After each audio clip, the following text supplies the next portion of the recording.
another major story in our state. The Carolina Panthers owner David Tepper grilled by reporters following the firing of former head coach Frank Reich 11 games into the season. This morning, Tepper spoke to the media about past decisions, the midseason move, and the future fans can look forward to. WFMY News 2's Jalen Gilkey is here to break it all down.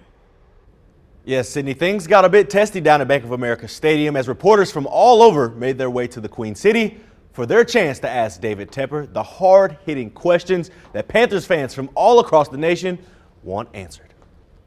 You fired 3 coaches during the season, since the time you took over. Do you feel like that is going to make it more difficult to get a quality head coach here if you choose to hire someone next year? No. And why? I think that, I don't know, and again, I'm not going to get into it here, but I think that,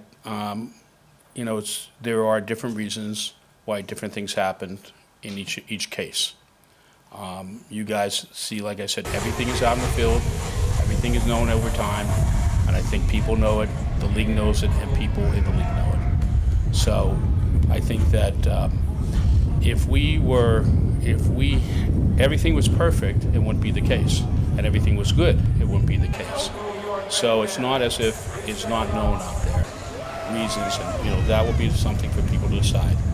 Just generally speaking, and not here, but, and not that this matters because this is here. But, in other aspects of my life, we have people for 20, 30 years that work for me. Nobody ever leaves me.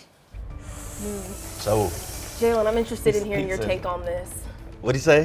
No one ever leaves. No one ever leaves. They're just very confident in that answer and there. That's putting it nicely. Yeah, yep. Well, I don't know if today helped his case whatsoever. We'll have more sound from David Tepper throughout the show, so if you want to hear more from David Tepper, make sure you join us at 5 and 6.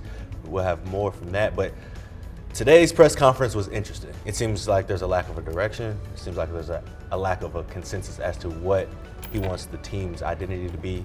And from what I saw, it seems like, this is a guy that might have his hands a little too deep in the cookie jar. I feel like with him, he's super competent. Obviously, he's very wealthy, right? He's probably calls the shots in whatever he does. And I think he demands success, but he's so quick to pull the trigger and say, not this, that. Okay, let's do this and let's do that. And I'm not saying Frank Reich is the right answer. Who knows? But he won't have a chance to figure it out anymore. I saw some folks talking with that same standpoint, talking about that on social media. Just really quick. I just felt like this press conference gave me more questions than answers. Yes. He was just going around them. That's so right. I don't know. I guess the future is kind of shaky, you could say. I like that nobody ever leaves me. No one ever leaves. No leaves one me. ever leaves me. Yeah, this is a developing story. We'll continue to cover that along the way. Jalen, thank you. Eric.